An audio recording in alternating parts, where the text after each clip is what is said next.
జీవితం ఎంతో అద్భుతమైనది, ఎంతో విశిష్టమైనది. మనం కొన్ని జీవితాలు గొప్పవి, కొన్ని జీవితాలు తక్కువ అనుకుంటుంటాం.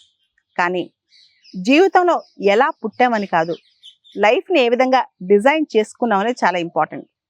మన లైఫ్ మనం అనుకున్న విధంగా ప్రాపర్గా డిజైన్ చేసుకునే శక్తి మన చేతిలో ఉంటుంది. మనకి డెస్టినీ కావచ్చు, గాడ్ కావచ్చు, ఆ శక్తి మనకి ఇచ్చాడనమాట. అంటే మన జీవితం ఎలా ఉండాలో తీర్చిదిద్దుకునే శక్తి మన చేతిలోనే ఉంటుంది. మనం అనుకోవచ్చు, మనకి మొత్తం అన్ని అడ్వర్స్గా ఉన్నాయి, కష్టాలు ఎదురొస్తున్నాయి, అలాంటప్పుడు మన చేతిలో ఏం లేదు కదా అని. కష్టాలనే మెట్లుగా ఏర్పరచుకోవాలి.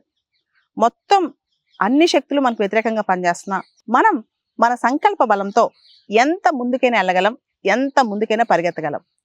జీవితంలో మీరు చూస్తే కొంతమంది వ్యక్తులు ఎన్ని ఛాలెంజెస్ వస్తున్నా ముందుకు వెళ్తూనే ఉంటారు.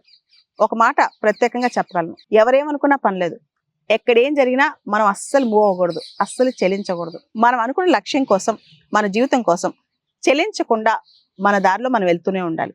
ప్రతి ఒక్కరికి అమెరికన్ ప్రెసిడెంట్ అయినా లేదా ఇండియాలో మనం రిక్షా తొక్కుకున్నా ఏదైనా జీవితం ఒకటేసారి వచ్చింది. అది గొప్ప, ఇది తక్కువ అని తారతమ్యాలు ఏం లేవు. ప్రతి జీవితంలో అనేక కోణాలు ఉంటాయి. కేవలం ధనం సంపాదించడం లేదా ఖ్యాతి సంపాదించడం లేదా అధికారం సంపాదించడమే జీవితం మాత్రం కాదు. అవి జీవితంలో ఒక భాగాలు. జీవితం అంటే అన్ని రకాలు ఉంటాయి. మనం సంతోషంగా ఉంటాం, లైఫ్లో అనేక ఎక్స్పీరియన్సెస్ మనం చూడటం, లైఫ్ని డిఫరెంట్గా లీడ్ చేయగలగటం, లైఫ్లో అన్ని సమపాళ్ళుగా అన్నిటిని మనం చూసుకోగలగటం, అంతేకాదు లైఫ్లో సంతృప్తిగా బతకటం, ఇవన్నీ కూడా చాలా ఉంటాయి అన్నమాట. కాబట్టి ఈ లైఫ్ గొప్ప లైఫ్, ఈ లైఫ్ తక్కువ లైఫ్ అనేది మనం కంపేర్ చేయలేం. ఉదాహరణకి ఒక వ్యక్తి చాలా పవర్ఫుల్గా ఉన్నాడు అనుకోండి, లేదా ఒక వ్యక్తి దగ్గర బాగా డబ్బులు ఉన్నాయనుకోండి, కానీ ఆ వ్యక్తికి మనశ్శాంతి లేదనుకోండి, దానివల్ల లైఫ్ జీరో అవుతుంది అనమాట. కాబట్టి మనం ఇంకోళ్ళతో కంపేర్ చేసుకుని మన జీవితం చాలా తక్కువ అనుకోకూడదు. లైఫ్లో మన లైఫ్ని మనమే డిజైన్ చేసుకోవాలి. మన లైఫ్ ఎలా ఉండాలో మనమే నిర్ణయించుకోవాలి. ఇంకోళ్ళతో మన లైఫ్ ముడిపెట్టుకోకూడదు. మనం ఏమనుకుంటామో అది చేసుకుంటూ ముందుకు వెళ్ళిపోవాలి. హిమాలయాలు బద్దలైనా, మహాసముద్రాలు పొంగిపోయినా మనం చెల్లించకుండా మన పని చేసుకోవాలన్నమాట.